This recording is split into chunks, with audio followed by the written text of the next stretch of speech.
మా latest videos కోసం మా ఈ తెలుగు న్యూస్ ఛానల్ సబ్స్క్రైబ్ చేసి గంట సింబల్ యాక్టివేట్ చేసుకోండి. రేపు కాలభైరవ అష్టమి, చాలా మంచి రోజు. సాయంత్రం 5:45 నుండి 6:32 మధ్యలో తులసి మొక్క మొదట్లో ఇది పాతి పెట్టండి. చాలు 24 గంటల్లో మీ జాతకం మారిపోతుంది, మీ దశ తిరిగిపోతుంది. దరిద్రం, సమస్యలు, కష్టాలు అన్నీ తొలగిపోతాయి. ఆర్థిక సమస్యలు పోతాయి, అప్పుల బాధలు పోతాయి.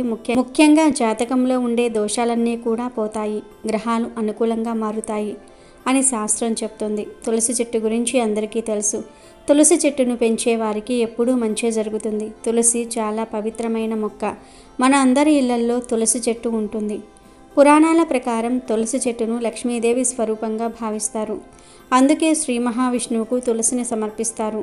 తులసితో దేవతలకు పూజ చేయటం వల్ల సంపద రెట్టింపవుతుందని చాలామంది నమ్ముతూ ఉంటారు. ఆయుర్వేద శాస్త్రం ప్రకారం తులసి మొక్కలో ఎన్నో ఔషధ గుణాలు ఉన్నాయి. దీన్ని ఇంటి ఆవరణలో ఉంచటం వల్ల ఇంట్లోకి ప్రతికూల శక్తులు రాకుండా అడ్డుకుంటుంది, సానుకూల శక్తిని ఆహ్వానిస్తుంది. అందుకే తులసి మొక్కను ఎంతో పవిత్రమైనదిగా పరిగణిస్తూ ఉంటారు. వాస్తు శాస్త్రం ప్రకారం తూర్పు దిశలోనే తులసి మొక్కను ఉంచాలి. దీనివల్ల శుభప్రదమైన ఫలితాలు వస్తాయి. ఒకవేళ మీ ఇంట్లో తూర్పు దిశలో తులసి మొక్క నాటేందుకు స్థానం లేకపోతే ఇంటి ఎదురుగా తులసిని నాటడం వల్ల ఇంట్లోకి సానుకూల శక్తి ప్రవేశిస్తుంది. దీంతో పాటు లక్ష్మీదేవి అనుగ్రహం కూడా మీపై ఎల్లప్పుడూ ఉంటుంది. కొందరు తమ ఇంటిపై కప్పు మీద తులసి మొక్కలను పెంచుకుంటూ ఉంటారు. వాస్తు శాస్త్రం ప్రకారం అలా ఎప్పటికీ చేయకూడదు. ఇలా చేయటం వల్ల అశుభ ఫలితాలు వస్తాయని వాస్తు శాస్త్ర నిపుణులు చెప్తూ ఉన్నారు. ముళ్ళ పొదలకు దగ్గరలో కూడా తులసి మొక్కను ఉంచకూడదు. అరటి చెట్టుకు దగ్గరలో తులసిని నాటొచ్చు. ఎందుకంటే అరటి చెట్టుపై విష్ణువు ఉన్నట్టు భావిస్తూ ఉంటారు. తులసి మొక్కలో లక్ష్మీదేవి ఉంటుంది కనుక అరటి చెట్టుకు దగ్గరలో తులసిని నాటితే లక్ష్మీ నారాయణులను కలిపి పూజించిన ఫలితం వస్తుంది. అయితే ఇంతటి ప్రాధాన్యత కలిగిన తులసి చెట్టు మొదట్లో అష్టమి రోజు ఒక పరిహారం చేస్తే మీ జాతకం మారిపోతుందని, సమస్యలు, కష్టాలు, బాధలు, ఆర్థిక నష్టాలు, అప్పుల బాధలు అన్నీ పోతాయని సిద్ధశాస్త్రం చెప్తుంది. చాలామంది జాతకంలో దోషాలు ఉంటాయి. అలాంటి వారు అష్టమి రోజు తులసి మొక్క మొదట్లో ఇది ఒక్కటి పాతి పెడితే జాతకంలోని దోషాలన్నీ కూడా పోతాయి. జాతకం అద్భుతంగా మారుతుందని పండితులు చెప్తూ ఉన్నారు. మరి అష్టమి రోజు తులసి మొక్క మొదట్లో ఏం పెట్టాలో ఇప్పుడు మనం ఈ వీడియోలో వివరంగా తెలుసుకుందాము. అంతకన్నా ముందు ఒక పవిత్ర కథను విందాం. ఫ్రెండ్స్, ఫస్ట్ అయితే కామెంట్ బాక్స్లో ఓం శ్రీ తులసి దేవియే నమః అని కామెంట్ చేయండి. అలాగే మా ఛానల్ని సబ్స్క్రైబ్ చేసుకొని మా వీడియోకి ఒక లైక్ కొట్టండి. మాకు ఎంతో మేలు చేసిన వారవుతారు. కైలాస పర్వతంపై పరమేశ్వరుడు కళ్ళు మూసుకొని ధ్యానంలో ఉన్నారు. ఆయన చుట్టూ ప్రశాంతమైన వాతావరణం, ఎక్కడా ఎలాంటి శబ్దం లేదు. అప్పుడే నారద మహర్షి భూమిపై తిరిగొచ్చారు. మనుషులు రకరకాల దానాలు చేయటం, వాటి వెనుక ఉన్న ఆలోచనలు చూసి ఆయనకు కొన్ని సందేహాలు వచ్చాయి. శివుడి ధ్యానం పూర్తయ్యే వరకు కాసేపు అక్కడే ఆగారు. శివుడు కళ్ళు తెరవగానే నారదుడు ఆయనకు నమస్కరించాడు. స్వామి, భూలోకంలో మనుషులు చాలా రకాలుగా దానాలు చేస్తూ ఉన్నారు. కొందరు అన్నం పెడుతూ ఉన్నారు, కొందరు బట్టలు ఇస్తూ ఉన్నారు, ఇంకొందరు ఆవులను దానం చేస్తూ ఉన్నారు. ఇవన్నీ చూస్తూ ఉంటే నాకు ఒక పెద్ద ప్రశ్న వచ్చింది. అన్ని దానాల్లోకెల్లా ఏది గొప్పది? ఎలాంటి దానం చేస్తే ఎక్కువ పుణ్యం వస్తుంది? దయచేసి నాకు ఈ విషయం చెప్పండి ప్రభు అని అడిగాడు. నారదుడి మాటలు విన్న పరమేశ్వరుడు చిన్నగా నవ్వి, నారద, నీ ప్రశ్న చాలా మంచిది. జాగ్రత్తగా విను. నీకు ఒక కథ చెప్తాను. ఈ కథ వింటే దానం విలువ ఏమిటో నీకు తెలుస్తుంది అని చెప్పి కథ మొదలుపెట్టారు. పూర్వం కాశీపురంలో సోము అనే ఒక వ్యక్తి ఉండేవాడు. అతను ప్రతిరోజు అడవికి వెళ్ళి కట్టెలు కొట్టి నగరంలో అమ్మి జీవించేవాడు. అతని సంపాదన సరిపోక భార్య నగరం వెళ్ళి ఎక్కువ డబ్బు సంపాదించమని అడిగింది. కానీ సోము పుట్టిన ఊరిని విడిచి వెళ్ళనని, అక్కడ శాంతి ఉండదని చెప్పాడు. ఒకరోజు సోము నగరంలో కట్టెలు అమ్మడానికి వెళ్తే ఎవరూ కొనలేదు. అలసిపోయి ఒక బ్రాహ్మణుడి ఇంటి ముందు వెళ్తూ ఉండగా ఆ బ్రాహ్మణుడు అతన్ని పిలిచి కట్టెలు ఎంతకని అడిగాడు. సోము 10 రూపాయలు చెప్పగా బ్రాహ్మణుడు 5 రూపాయలకే ఇవ్వగలవా అని అడిగాడు. సోము అలసిపోయి ఆకలిగా ఉన్నందున 5 రూపాయలకే ఇచ్చేశాడు. అప్పుడు ఆ బ్రాహ్మణుడు అతన్ని భోజనానికి పిలిచాడు. మొదట సోము వద్దనగా బ్రాహ్మణుడు తన వద్ద 10 మంది తినేంత భోజనం ఉందని, ఎప్పుడైనా ఆకలిగా అనిపిస్తే వచ్చి భోజనం చేయవచ్చునని చెప్పాడు. పూజారి నిస్వార్థంగా అన్నదానం చేస్తున్నాడని తెలుసుకున్న సోము తన వంతు సహాయంగా రోజు 5 రూపాయలకే కట్టెలు తెచ్చి ఇస్తానని మాట ఇచ్చాడు. ఇంటికి తిరిగి వచ్చిన సోము భార్యకు 5 రూపాయలే వచ్చాయని చెప్పాడు. భార్య కోపగించుకుని తమకే తినడానికి సరిపోవటం లేదని, అలాంటిది మరొకరికి ఎందుకు సహాయం చేస్తున్నావని అడిగింది. సోము పూజారి ధనవంతుడు కాదని, తాను సంపాదించిన దానితోనే అన్నదానం చేస్తున్నాడని వివరించాడు. సోము ప్రతిరోజు పూజారి గారికి 5 రూపాయలకే కట్టెలు ఇచ్చి అక్కడ భోంచేసి ఇంటికి వెళ్ళేవాడు. ఒకరోజు పూజారి వద్ద డబ్బు లేకపోవడంతో కట్టెలకు రేపు డబ్బులు ఇస్తానని చెప్పి ముందు భోజనం చేయమని సోమును లోపలికి పిలిచాడు. తన భోజనం మాత్రమే ఉందని, సోముకు పెడితే తనకు ఉండదని పూజారి గారి భార్య చెప్పింది. కానీ పూజారి తనకు వడ్డించాల్సిన భోజనం సోముకు పెట్టమని, తాను ఉపవాసం ఉంటానని, అతిథికి భోజనం పెట్టడమే మహాపుణ్యం అని చెప్పాడు. మరుసటి రోజు సోము ఎక్కువ కట్టెలు కొట్టడానికి అడవిలోనికి వెళ్ళి ఒక చెట్టు కొమ్మను నరుగుతాడు. అప్పుడు అక్కడ తపస్సు చేసుకుంటున్న సాధువు తపస్సు భంగం కావడంతో కోపంతో సోమును కుక్కగా మారిపోమని శాపం ఇస్తాడు. సోము బతిమాలగా సాధువు శాపాన్ని వెనక్కి తీసుకోలేనని చెప్తాడు. గొప్ప దానం చేసే 2 వ్యక్తులు తినగా మిగిలిన ఒక మెతుకు అయినా నువ్వు తింటే శాప విమోచనం కలుగుతుంది.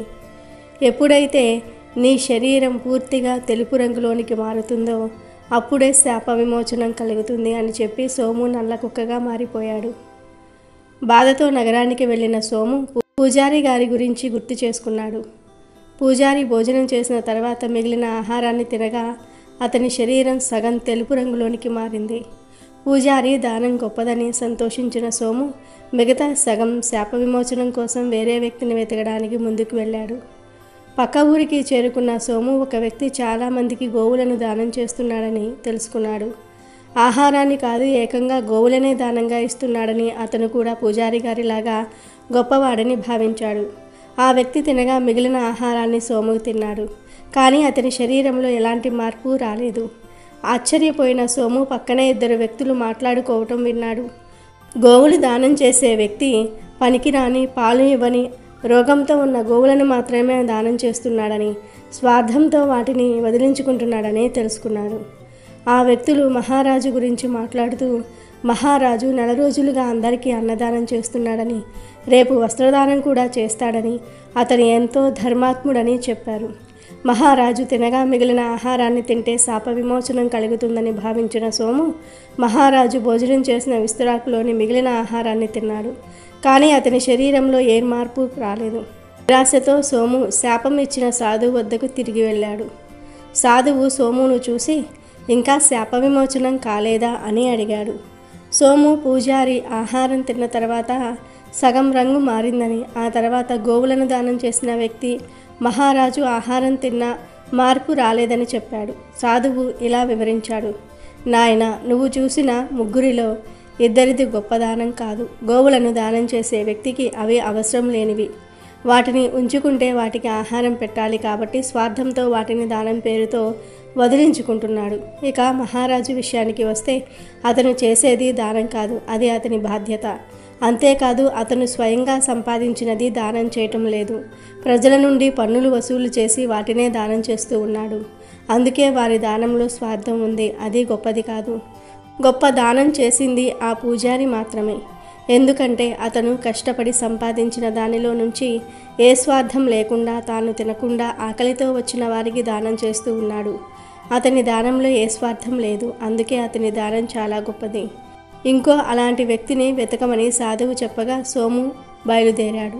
చాలా రోజులు వెతికిన తర్వాత ఒక వృద్ధుడు ఎండలో నీటిని తెచ్చి దారి పక్కన కుండలో పోయటం చూశాడు.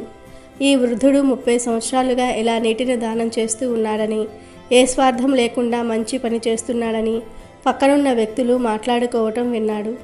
ఇతను గొప్పదానం చేస్తున్నాడని సోము అర్థం చేసుకున్నాడు. ఆ వృద్ధుడు తన ఇంటి నుంచి తెచ్చుకున్న రొట్టెలను తింటూ ఉండగా సోము అతని వద్దకు వెళ్ళాడు. వృద్ధుడు తన రొట్టెను సోముకు ఇవ్వగా దాన్ని తిన్న వెంటనే సోముకు పూర్తి శాప విమోచనం కలిగి పూర్వరూపం వచ్చింది. సోము వృద్ధుడికి కృతజ్ఞతలు చెప్పి సంతోషంగా ఇంటికి చేరుకున్నాడు. కొంతకాలానికి ప్రతిరోజు అన్నదానం చేసే పూజారి పేదరికం పాలయ్యాడు. తినడానికి కూడా తిండి లేకుండా చాలా బాధపడ్డాడు. అప్పుడు అతని భార్య పక్క ఊరిలో ఒక ధనవంతుడైన వ్యాపారి ఉన్నాడని, అతను చేసిన పుణ్యాన్ని కొనుగొని డబ్బు ఇస్తున్నాడని చెప్పింది. పూజారికి ఇష్టం లేకపోయినా భార్య కోసం అంగీకరించాడు. మరుసటి రోజు వ్యాపారి వద్దకు బయలుదేరాడు. మార్గమధ్యంలో అలసిపోయి ఒక చెట్టు కింద కూర్చున్నాడు. అతని వద్ద ఉన్న 4 రొట్టెలను తిందామని తీయగా ఒక కుక్క దాని పిల్లలతో అతని వద్దకు వచ్చి దీనంగా చూసింది. వాటి ఆకలిని తీర్చి బాధపడిన పూజారి తన వద్ద ఉన్న 4 రొట్టెలను ఆ కుక్కలకే ఇచ్చేశాడు. నీరు మాత్రమే తాగి వ్యాపారి వద్దకు చేరుకున్నాడు. వ్యాపారి పూజారిని చూసి ఏం కావాలని అడిగాడు. పూజారి తన పుణ్యాన్ని కొనుక్కోమని అడిగాడు. వ్యాపారి తన దివ్య దృష్టి గల భార్యను అడిగాడు. ఆమె పూజారి వచ్చే దారిలో ఆకలితో ఉన్న 4 కుక్కలకు 4 రొట్టెలను ఇచ్చి పుణ్యం సంపాదించాడని చెప్పింది. ఆ పుణ్యాన్ని కొనుక్కోమని సూచించింది. వ్యాపారి బయటకు వచ్చి ఆ పుణ్యాన్నే కొనుక్కుంటానని చెప్పాడు. పూజారి ఆశ్చర్యపోయి తాను రొట్టెలు ఇచ్చినప్పుడు ఎవరూ చూడలేదని ఎలా తెలిసిందని అడిగాడు. తన భార్య దివ్య దృష్టితో చూసిందని వ్యాపారి చెప్పాడు. వ్యాపారి ఆ 4 రొట్టెలు ఎంత బాగున్నాయో అంత బరువు గల వజ్రాలు బంగారాన్ని తూకం వేసి ఇస్తానని చెప్పాడు. త్రాసులో ఒకవైపు రొట్టెలను మరొక వైపు వజ్రాలు బంగారాన్ని ఉంచాడు. ఎన్ని వజ్రాలు బంగారం ఉంచినా రొట్టెలున్న త్రాసు ఏమాత్రం పైకి లేవలేదు. వ్యాపారికి అర్థం కాలేదు. పూజారి కళ్ళల్లో నీళ్లు తిరిగాయి. తాను చేసిన పుణ్యం ఎంత గొప్పదో అతనికి తెలిసింది.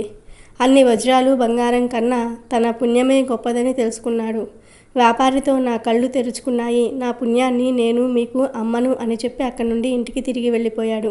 అతను కుక్కలకు రొట్టెలు పెట్టిన చోట అలసిపోయి కూర్చున్నాడు. అప్పుడే అతని పక్కన ఒక మూట కనిపించింది. దానిని తెరిచి చూడగా అందులో విలువైన వజ్రాలు బంగారము కనిపించాయి. ఆ భగవంతుడే తనకు ఆ ధనాన్ని ప్రసాదించాడు అని సంతోషంగా ఇంటికి చేరుకుని భార్యకు జరిగిందంతా కూడా చెప్పాడు.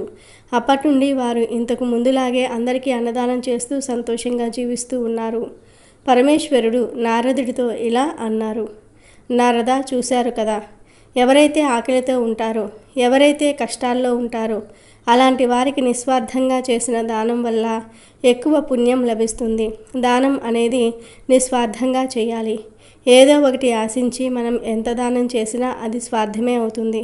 నిజమైన దానం అనేది ఆకలితో ఉన్నవారికి, కష్టాల్లో ఉన్నవారికి ఎటువంటి ప్రతిఫలం ఆశించకుండా చేసే సహాయం. వీడియోలోకి వస్తే చాలామంది ధన సమస్యల వలన సతమతమవుతూ ఉంటారు. అప్పుల బాధలతో, ఆర్థిక సమస్యలతో అవమానం పడుతూ బాధపడుతూ జీవిస్తూ ఉంటారు. కొంతమందికి జాతకంలో దోషాలు ఉంటాయి. ఆ దోషాల వలన ఏ పని చేసినా కలిసి రాదు. ఇలాంటి సమస్యలన్నీ ఎదుర్కొనే వారందరూ కూడా అష్టమి రోజున చక్కగా కొంచెం కుంకుమ తీసుకోండి. ఆ కుంకుమలో కొన్ని పాలు పోసి చిన్న ఉండలాగా చుట్టండి.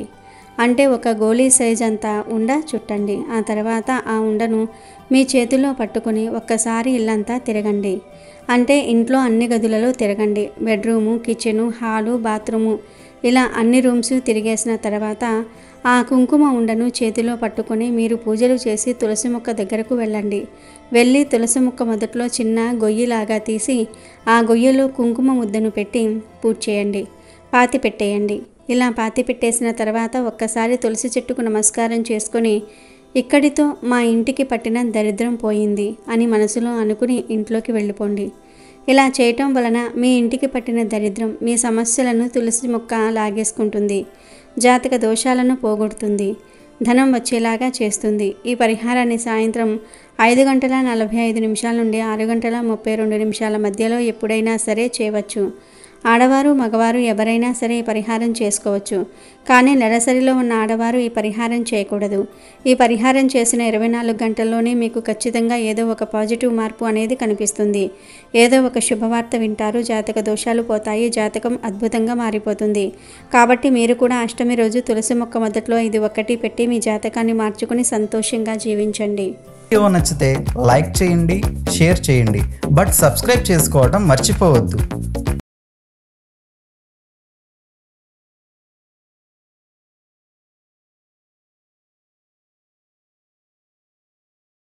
అమెజాన్లో బెస్ట్ డిస్కౌంట్స్ కోసం వీడియో డిస్క్రిప్షన్లో లింకు ఉంది, చూడండి. అలాగే మా టెలిగ్రామ్ ఛానల్ సబ్స్క్రైబ్ చేసుకోండి.